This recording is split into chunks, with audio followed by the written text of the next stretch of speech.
Okay, listeners, I'm Laura Humm. I'm one of the Dialogue Doctor editors, and I am here with the fabulous Judy Boxer today. Judy, thanks for coming back and meeting with me again. Thank you for having me. What a treat. So for those who maybe didn't hear the first time you were on, or depending on how Jeff lists them, whether he puts this one first or the other one first, will you tell us a little bit about your writing journey, how you got here, and a little bit about your book? So I came at this, I started out kind of as a genealogist researching my family background. And I had this collection of audio tapes that my grandmother had done in her later years where she told kind of her life story.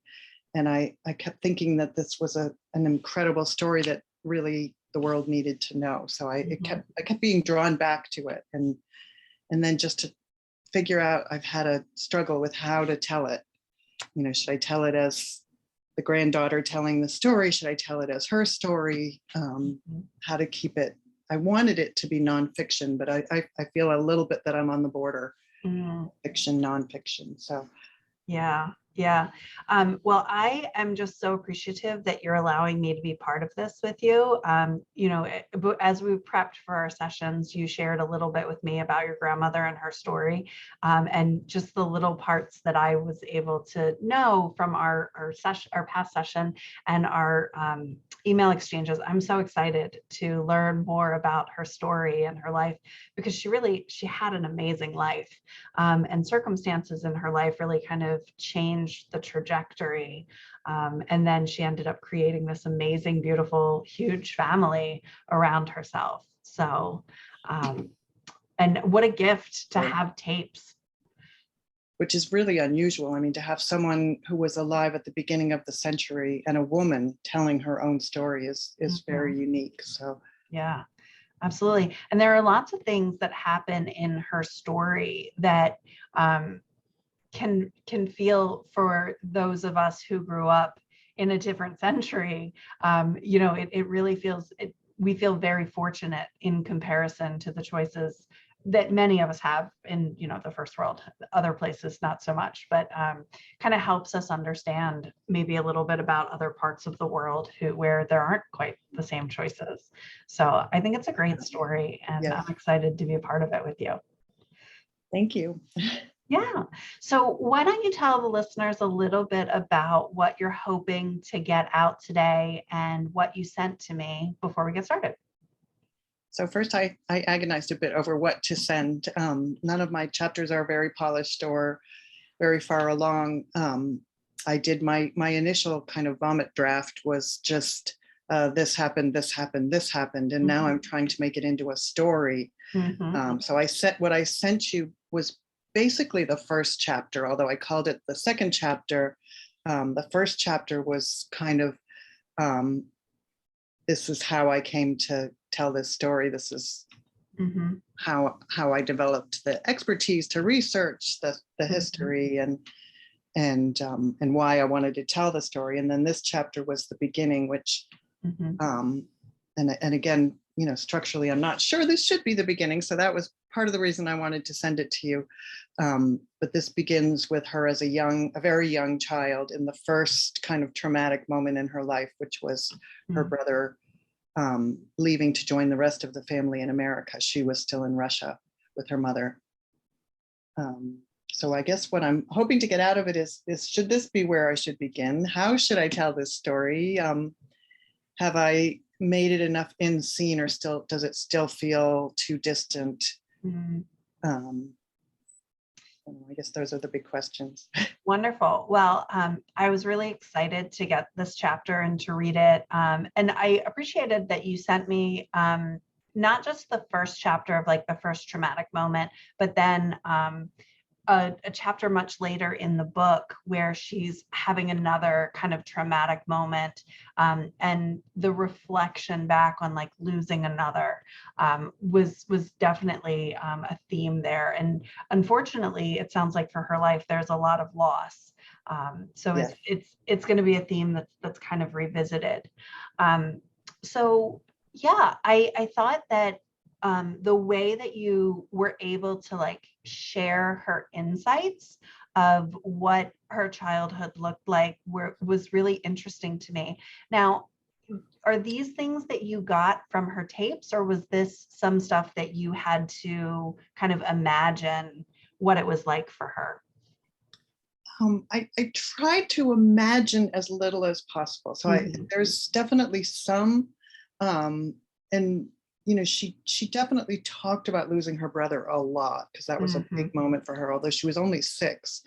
But but I also did a lot of research, and I went to the city that she lived in, and I saw the house that she had lived in, and read up a lot of the history and researched clothing of the time, and tried to find old pictures of the city at that point.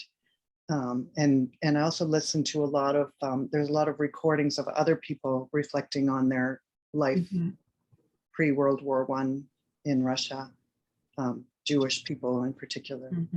Wonderful, wonderful. Okay, so let's talk about kind of my experience as a reader. And then we can kind of talk about some different ways that you can go about making some edits. So, kind of the way you explained this to me before is your first draft was kind of like a memoir for your family. So it was really just about what her life was like. And that kind of memoir is so full of love and so full of passion that it feels really wonderful, especially to the people who knew her. Now you're asking people who didn't know her to evoke those same kind of emotions about her life as the people who did know her. Unfortunately, what that means for you as a writer is that you have to do a little bit more work. So, yes. And we can talk about, I definitely think that you have I'm going to try to share the screen while I'm talking here. So we'll see how that goes. You definitely have the building blocks here for that story. And now my screen is frozen, but I don't know if I'm actually frozen or not.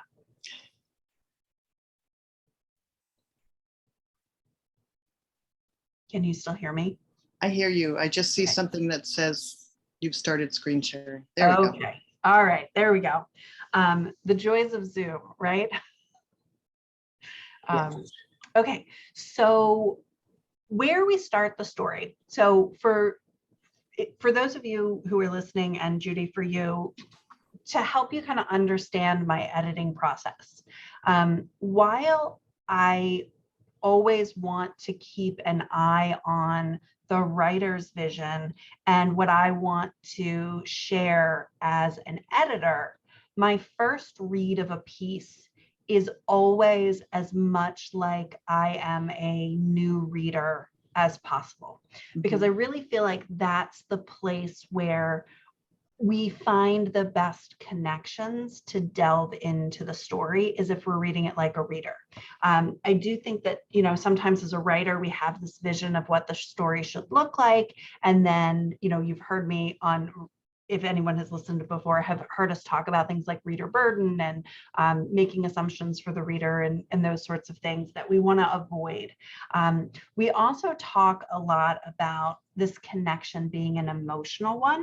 So doing what I would consider like a cold read allows us to really find what that emotional journey is. So what I did is, as I was reading it, I went through and I read it for the first time, and just kind of felt all the feels as I read it. And I definitely wanted to know more about Celia and her brother Sam, which is great because that's what you want from your introductory story and your introductory paragraphs.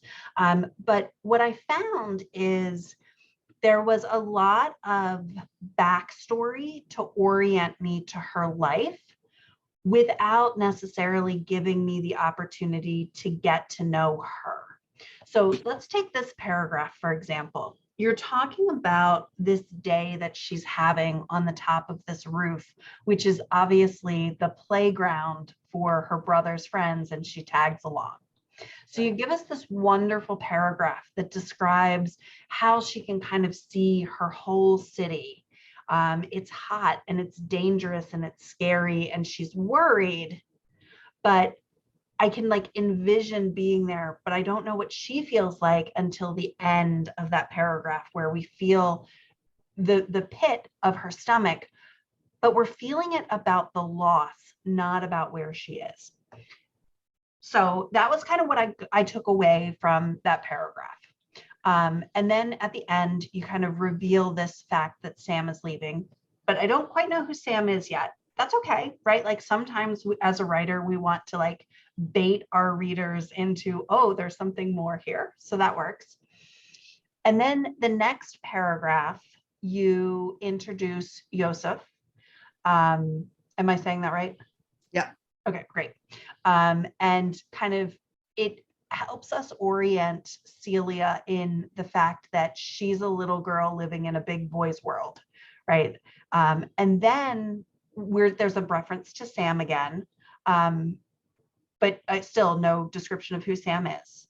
Then we see who Sam is, and we get this wonderful paragraph about how she sees Sam as her protector, her ally, her best friend. And then we get a little bit of a picture of, you know, who she is, that little girl trying to be a big girl in this big wide world. So these are wonderful images, and hearing you say that you did a lot of research and you looked for pictures at the time, your love for this story definitely comes through in your first chapters, or excuse me, in your first paragraphs of your first chapters. As a reader, though, I am struggling to orient with what I'm supposed to be feeling. Because at first I'm feeling like I'm this little person in this big wide world, covered with this fear of being left. But I don't really know why I'm being left. I don't really know anything yet. And to some extent, that's okay. And then you give me this other boy, but you still haven't given me the person who's the protector. And you're also not showing me the fact that I have this, you know, Sam's supposed to be holding my hand here, and he's not. He's not only not holding my hand, he's not even coming to my rescue when this other boy is pushing me away. Right. And then you tell me how wonderful he is, but I haven't seen it yet. And then the next paragraph, you talk to us a little bit about, again, about who Sam is and what my place is in the world. And kind of a little bit more about the story. Why am I playing on this roof with him, right? Like the fact that mama is working and he's in charge of me, even though he's just a child himself. So again, you're orienting me to the world. And I love this, right? Like I want to know what this world is, but there's a lot coming at me as a reader all at one time. And I'm over here, and then I'm over here, and I'm trying to understand the big picture. And there's a lot of what I, as an editor, call like zooming in and zooming out, right? Like I'm really focused in this moment, but now I'm focused on the big picture. But now I'm really focused on this moment, and now I'm focused on the big picture. So is it too dizzying to do too much in and out? So what I love about this is that it's a draft that tells me everything I want in the story. I definitely want the zoom in and I definitely want the zoom out, but I love your question about, is it too much in and out and in and out? Because I think what you can do is you can take all of the same information and you can take all the zoom in stuff and put it together and all the zoom out stuff and put it together and really kind of just reorganize it in a way that allows the reader to connect to that story in the way that you connect to that story. So I'm going to just go ahead and finish through what else is on this chapter, both so that you and I are on the same page, and that so that the readers know where we're going, and then we can kind of talk about organizing it in a couple of different ways. Does that sound okay? Yeah, great. Thank you. Okay, great.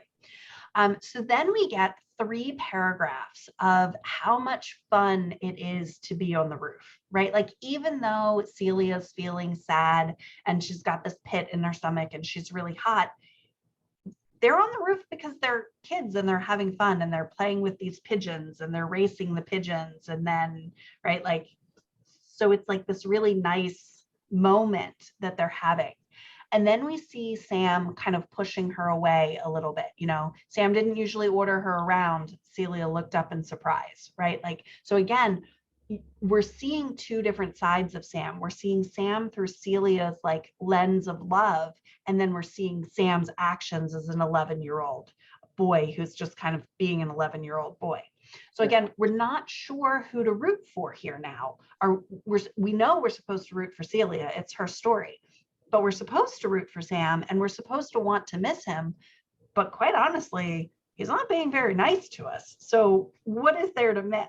So again, just one of those questions. And this is how little kids are, right? Like they love and they're mean, and then the next minute everything's okay again. So I love the storytelling of that, but maybe there's a way we can tell the story just a little bit differently. So I was trying to show that he was changing, I guess, but Yes. maybe I needed to first show how he was. See, you now you know exactly what I'm going to suggest to you here. So let me just get through the last couple paragraphs and then we'll circle back to that. So then we get to this big reveal of the fact that Sam's leaving is a secret because it's going to change everything. It's not just going to change everything for Celia, but it's going to change everything for Sam until he actually leaves. And that's a really important message that you want, because now Celia has this big secret. Here's this little 6-year-old whose whole world is changing, and now she has to keep it a secret. So like that's a big emotional thing that helps us connect to her and her story. Then you give us this really great line about the fact that usually she loves being on this rooftop, right? She loves the sweet air. She loves the pigeons. She loves Sam, but today is just different. So again, we're getting this juxtaposition of the old and the new, which again, we want to see that, but how do we want to see it? And then we get this boys teasing her again, and this is her being a little girl in a big boy world. And then we see more about her clothes, which is nice. And then we get to the real heart of the story. On the way home, we get to see Celia's world. We get to see what it looks like to live in Russia at the turn of the century, right? Wonderful details about the smells and the carts and how everybody in their town or in their part of the town is watching out for her. So even though she feels this connection and this protection with her brother, she does actually have a community around her, which is really nice. And then we get this really, really tight zoomed in conversation between Celia and Sam, where Celia is really struggling to understand why Sam is so excited about leaving and why he isn't as scared as she is, which makes for a really great insight into both their relationship and their world. And then you give a scene break, and then it's actually him leaving. So what I'd love to see in this story as a reader is what life was like for Celia before she finds out that Sam's leaving. And then what life is like after she finds out that Sam's leaving.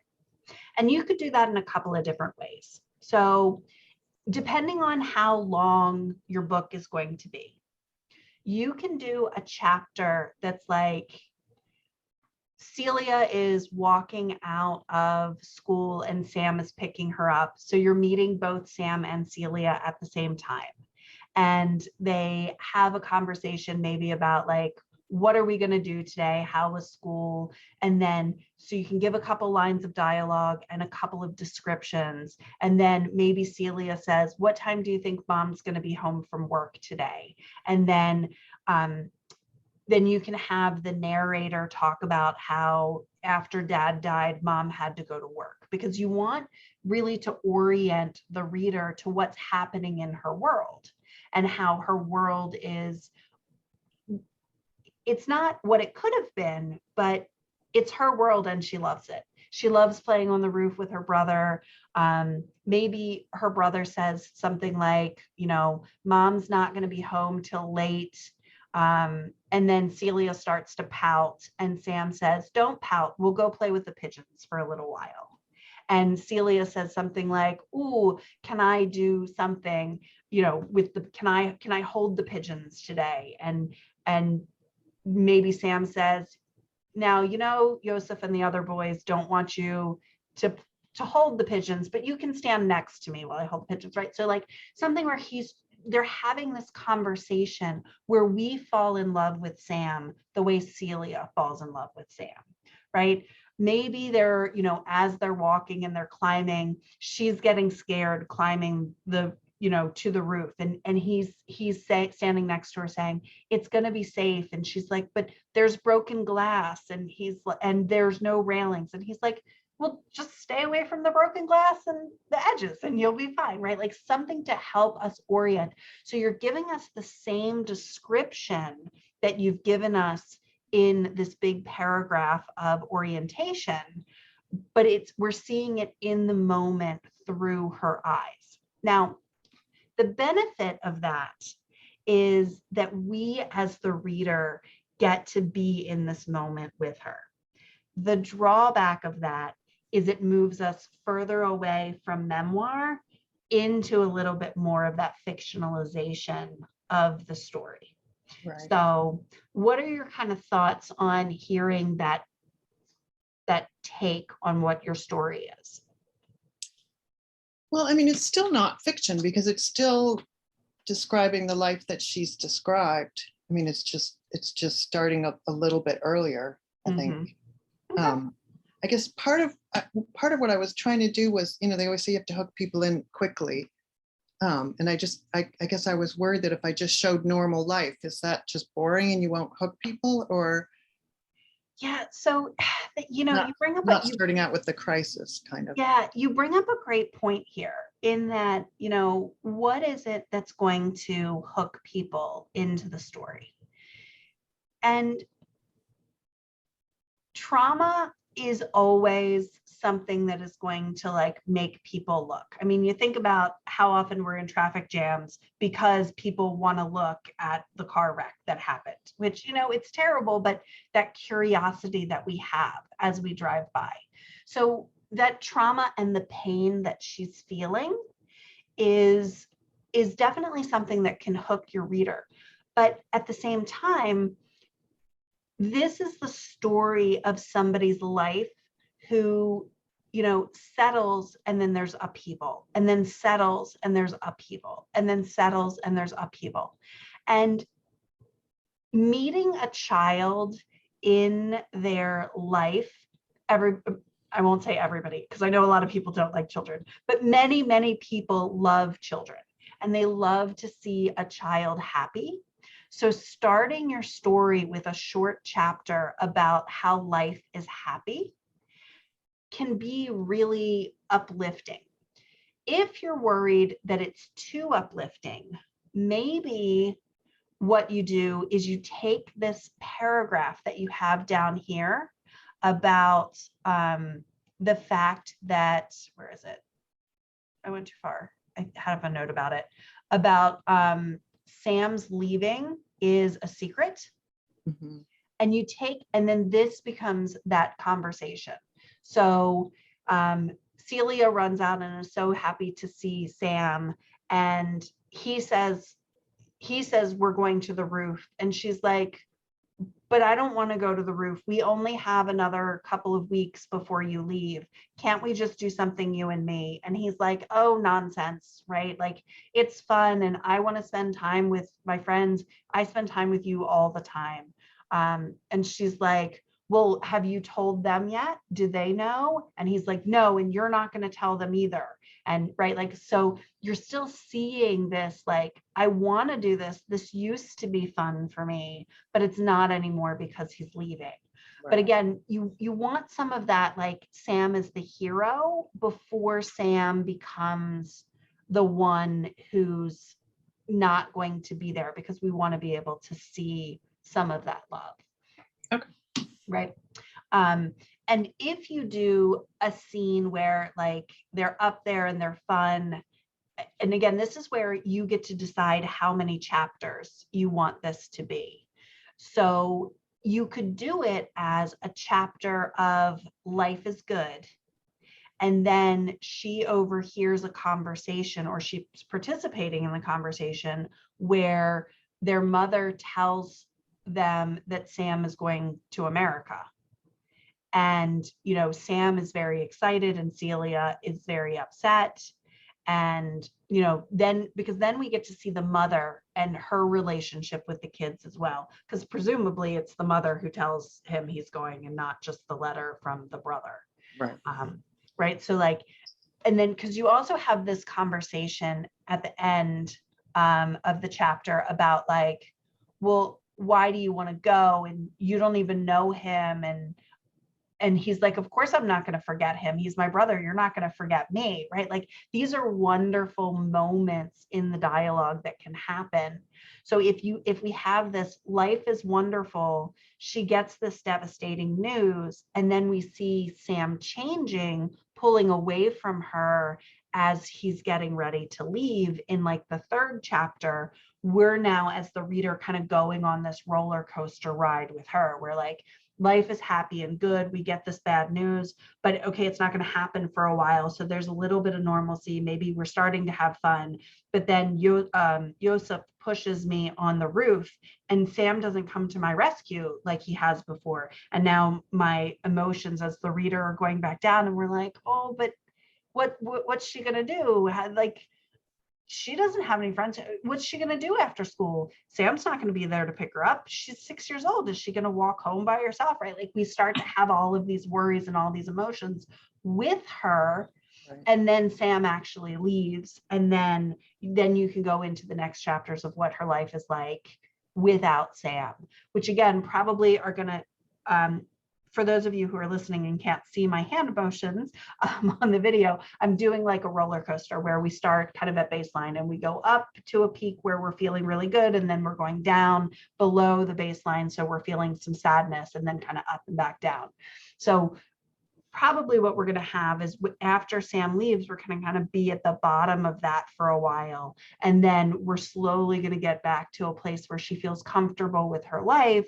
And then, another trauma is going to hit. And in your story, it's going to go up and down like that. So the other way you could do it is, so that's one way. That's kind of like slow storytelling. The good with the story, the traumatic news, a little bit of up, a little bit of down until he leaves. That's one way to do it. Another way to do it is to make that happen a little bit faster, where it's just, we know that the story has, we know that the information has already happened. And this is them going to play on the roof, knowing that it's the last time it's going to be able to see and play with his friends. So she's a little pouty, and he's like, don't pout. I want this, I want to have this as a good memory. I want you to be here with me. So we're still seeing the Sam that she loves. But then we're also seeing him pull away a little bit. And maybe we're seeing through her 6-year-old eyes a little bit about like how hard this is for Sam to say goodbye to his friends, because maybe he tells them right at the end. So really, it kind of depends on how quickly you want to get to the next part of her life. So what are your thoughts on that? One of the things I've been struggling with is how to slow this all down, because I think my whole thing is just kind of a whoosh, and so I think you're giving me lots of ideas of how to slow it down. So that's great. Yeah, and when you tell a story like this more slowly, and you give us more of those moments in time to hold on to, we can really live Celia's life with her. Right. Rather than just being told what her life was like. So again, in these moments here, you've got in this one chapter, you're explaining where she lives, what her life is like, what her life is going to be like, what fun looks like for her, what disappointment looks like for her, kind of what it means to be a little person in this great big world. The fact that she's kind of alone, but yet not alone because she has Sam with her. And then you've got this understanding of like, there are other family members. He's not just going to live with Morris. He's going to live with Morris, and Jeannie and Eva are there as well. So like, you're introducing us to this great, big, huge family, all in about what, 1,500 words.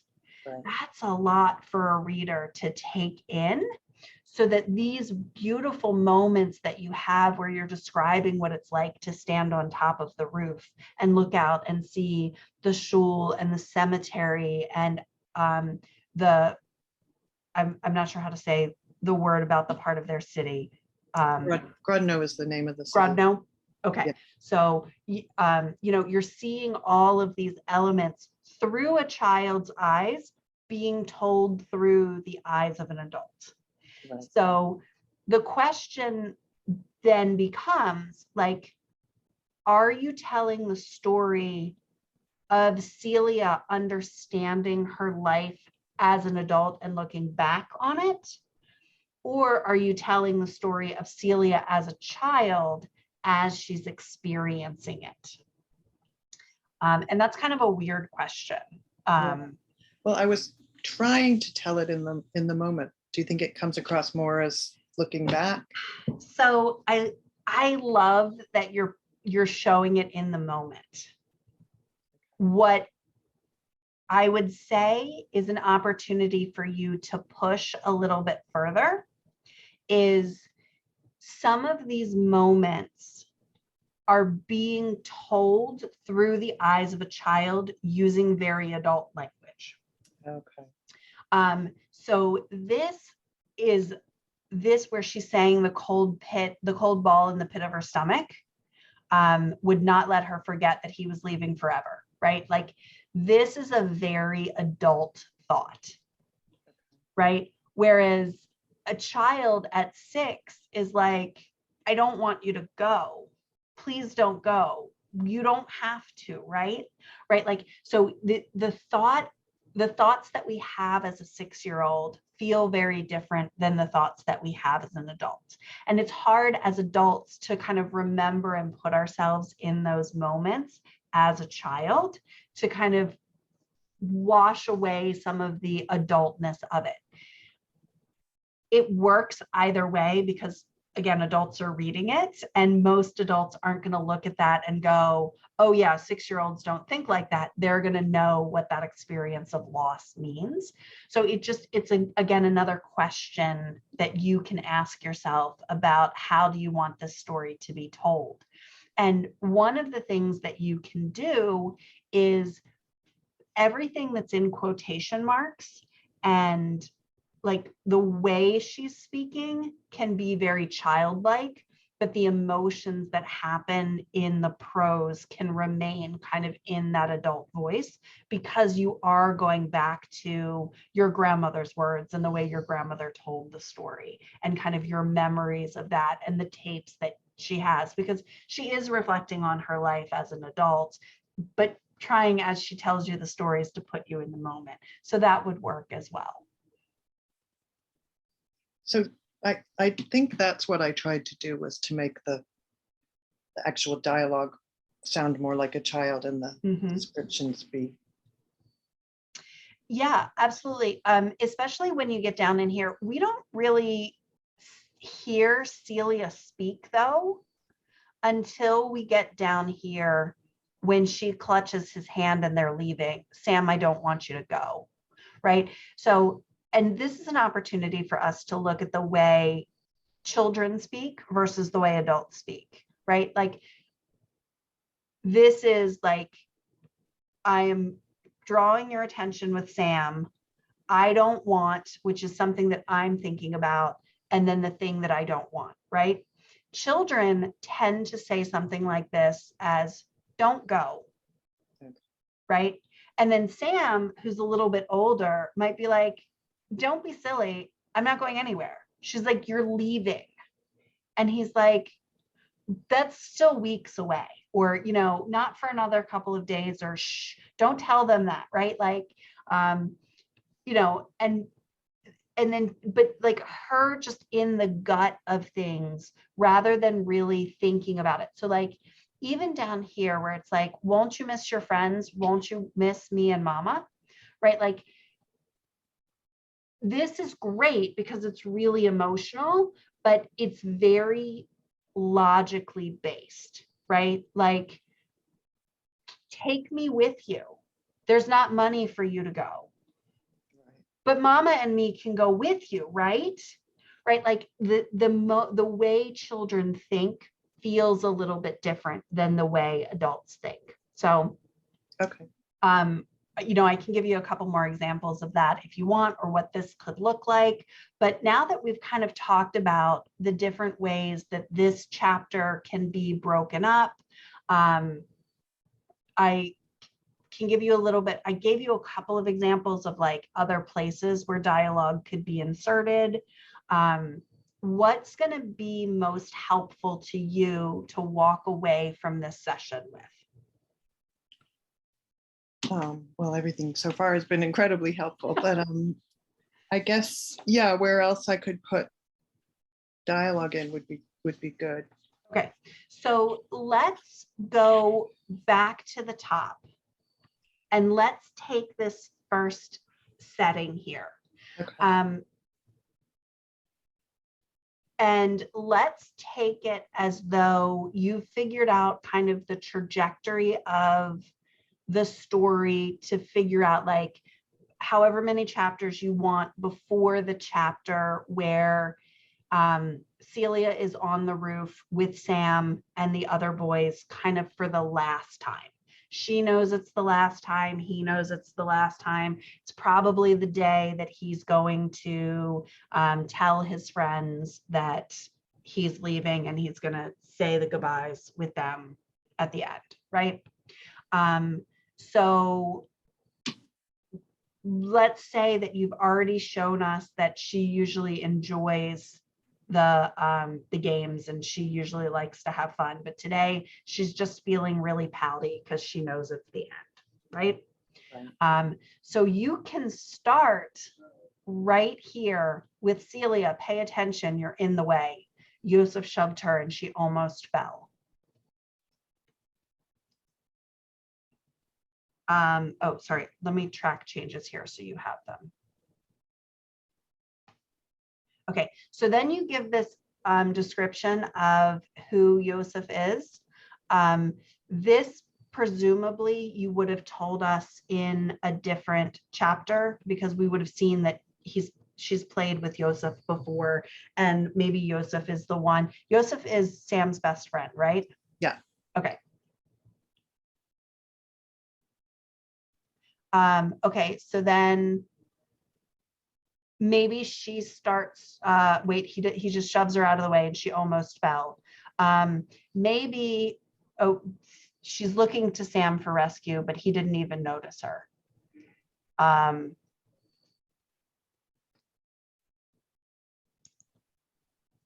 Sorry, I'm trying to stay true to the story that you have where she scowled at Yosef but didn't reply.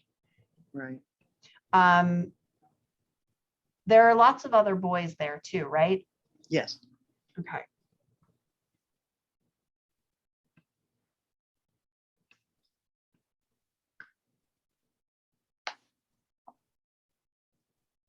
So then the next line can be, she looked to Sam for rescue, but he didn't even notice her. She scowled at Yosef, but didn't reply. What are the other boys doing at this point? I think they're just all running around with the pigeons. Okay. So are they chasing the pigeons? No, I think they're like sticking messages in them and sending them back and forth. Got it. Okay, I see. So Celia looked to Sam for the rescue, but he didn't even notice her. So then maybe Sam says something about somebody talks about what they're going to do next. Let's try whatever boys do on the roof playing with pigeons. And then maybe Celia tries to, we should probably spell that right, tries to get closer to Sam and hold his hand.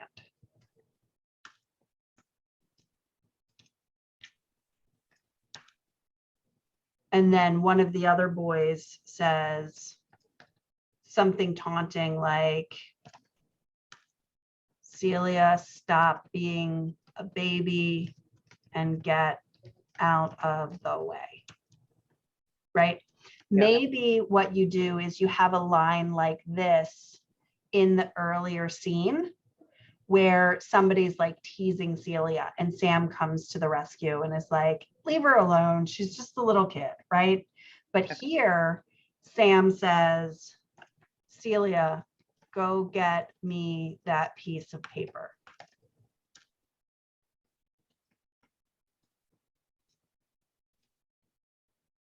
Right? So now we're seeing, this is another boy. And then this is Sam. Sam ordered her around.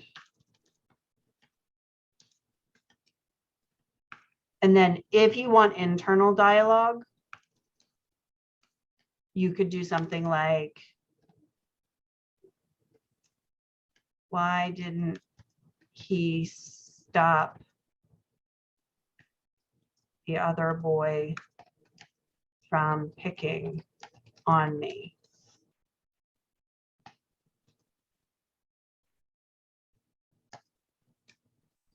Celia wondered.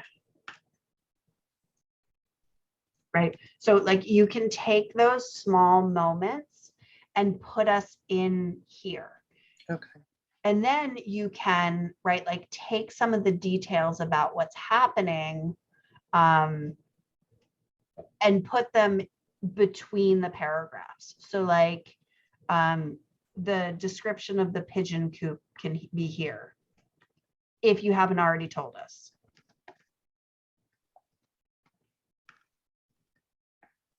Right? Maybe the last time they were playing tag on the roof and this time, or maybe the last time they were having the pigeons race and this time they're sending the pigeons back and forth with messages. You know, whatever it is that you're describing that's new. And then maybe Celia wondered as she brought him the piece of paper. Ooh, I really cannot type.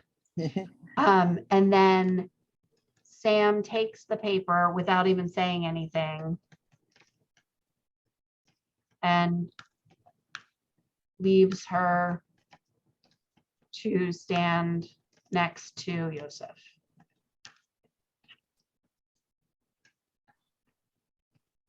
And then maybe at this point, Celia wanders closer to the edge. Here it is. Move nearer to the edge. And then you can use some of this description of it was so hot. She needed, instead of like, she started, instead of the sun reflected off the roof, maybe it's she moved nearer to the edge, wanting to feel the cool breeze. And then maybe she thinks, why is it so hot?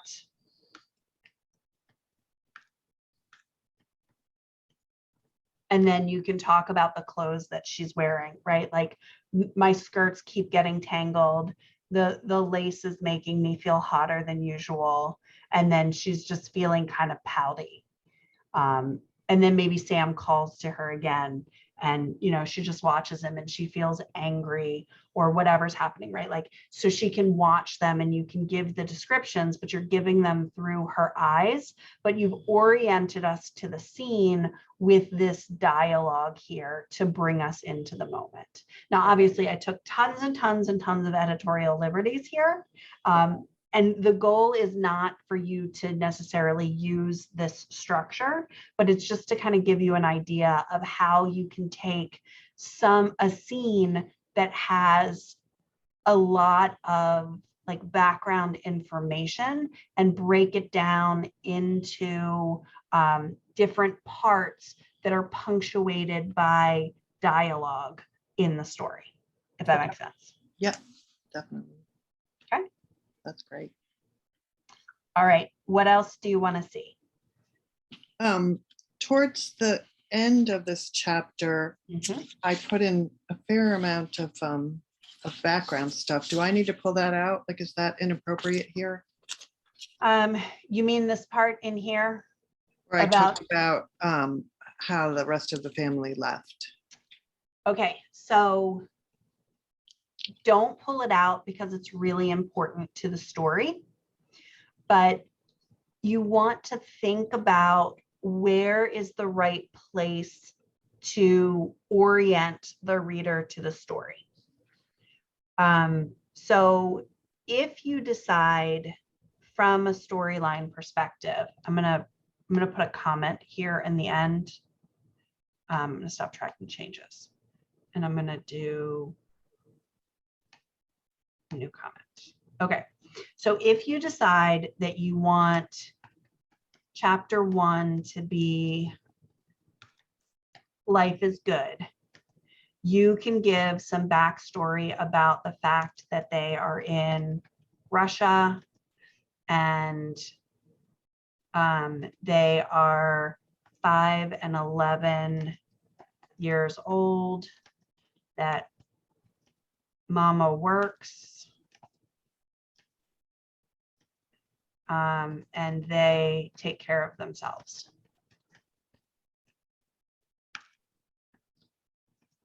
But the community looks out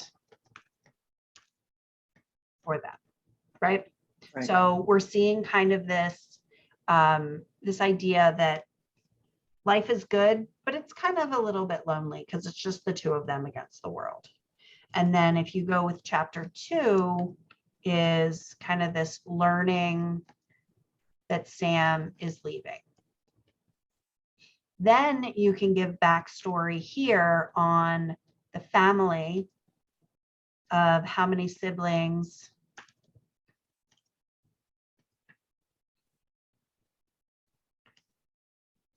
Again, can't spell, sorry.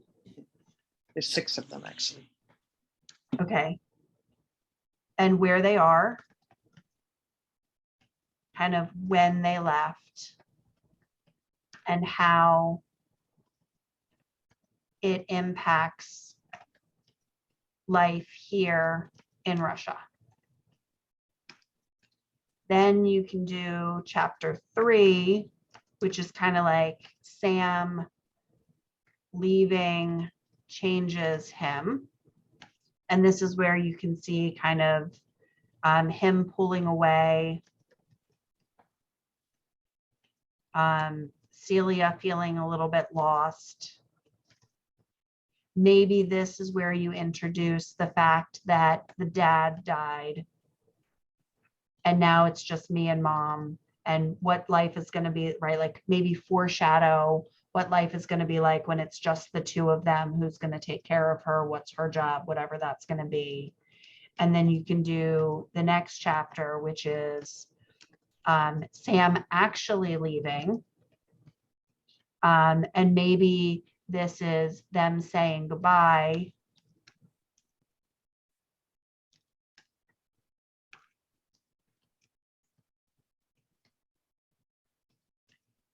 And then a moment with Celia and her mother, where her mother is starting to explain that, like, how life is going to change.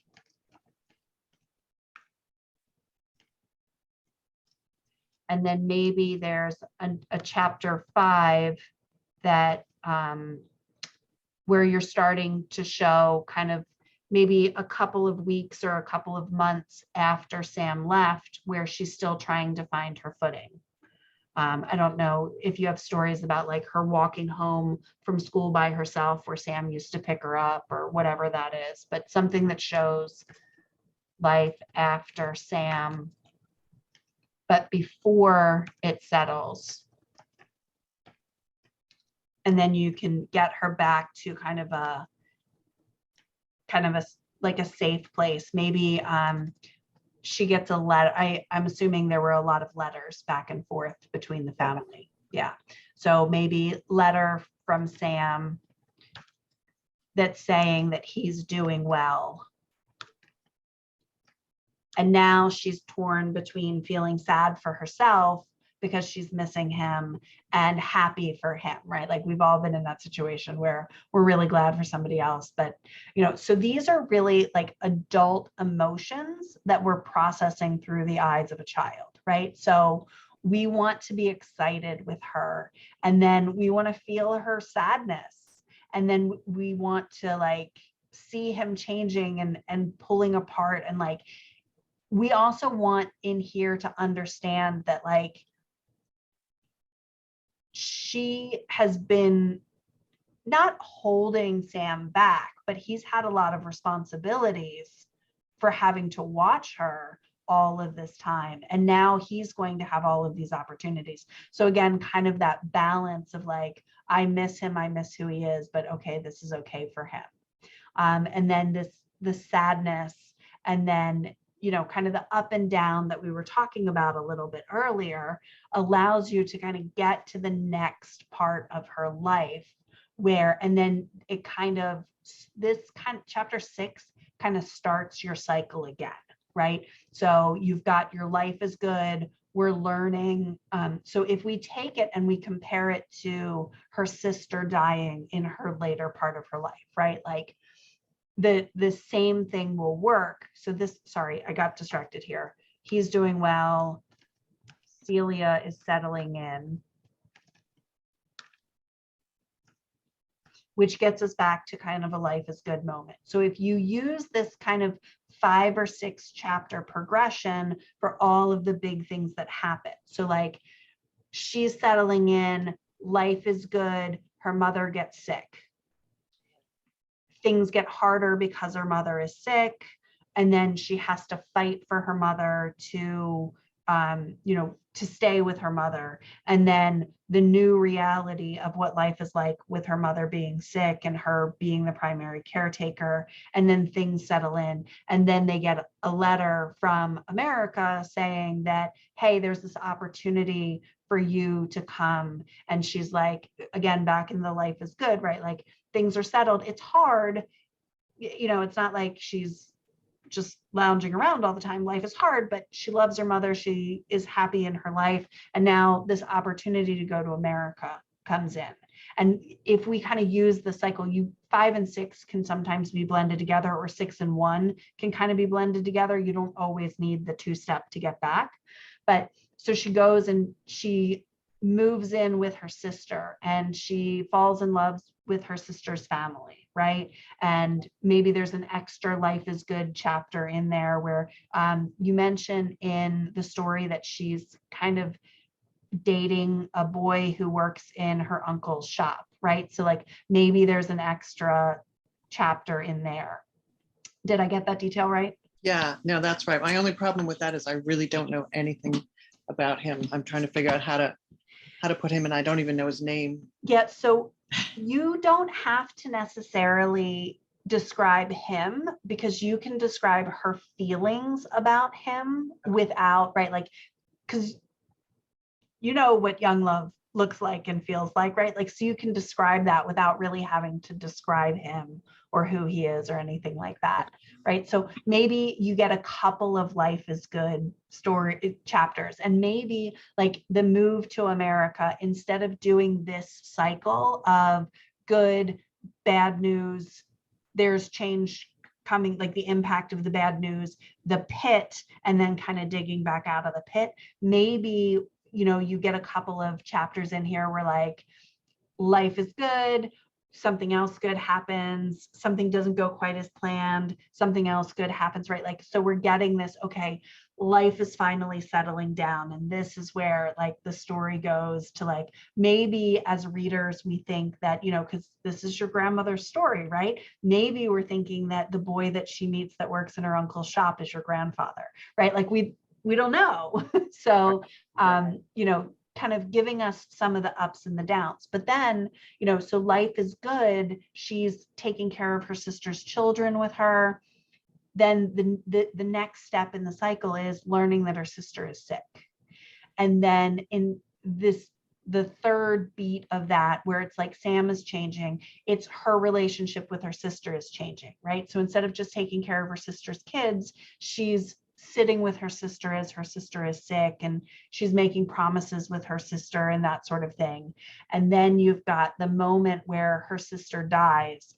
And then in the chapters that you sent me, you've got this, she's walking around kind of like a ghost.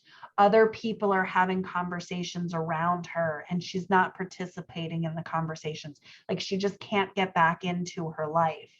And then her sister's husband takes the children away from her, and she's living with her brother and her, or I guess her brother and her other sister, or she's living, right? She moves back in with Sam, right? Right.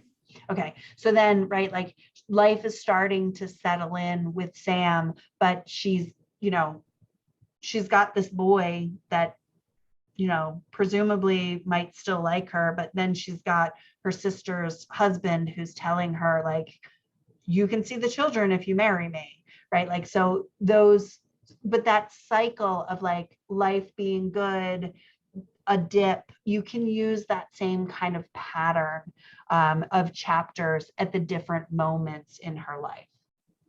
Yeah, this is great because I think I've written all of 6 of your chapters as one chapter. So this is how I need to expand it. So that's great. Yeah. So, and that's, you know, when we're writing, we want to tell a story. So we want to get the story out. And this is the difference between writing the story and reading the story. As a reader, I don't want to have the synopsis of what happened. I want to live this life with her. I want to feel what it feels like to run around on this roof and have the cool air blowing and playing with the pigeons and laughing with the boys. And even though the boys are being mean to me, having my big brother be like, come on, guys, she's with us all the time. When are you going to get over the fact that she's going to play with us? Right? Like, just stop it. Right? Like, I want to be there. I want to see that. I want to feel that. I want to feel the fear of these pigeons and being like the big boys are doing it and they're not scared. Why am I scared? Right? Like, because you have that moment, you've got that one line in the story where it says that she's afraid of the pigeons. But like, I want to feel that fear of pigeons. And I mean, don't get me wrong, I'm with her. I think all birds are weird. But like, I want to feel that with her. I want to get to that part in the book where she's like trying to like stand behind Sam because he's holding this bird and he turns around and he's like, you want to see it? You want to hold it? And she's like, right, like I just want to be in that moment with her so that when we learn that he's leaving, we can feel the devastation that she feels, because it's that emotional journey that we want to connect to. So Great, thank you. Yeah. All right, anything else before I stop sharing? I think that's it. I think I know where to go now. Okay, great. Well, I will go ahead and turn the recording off then.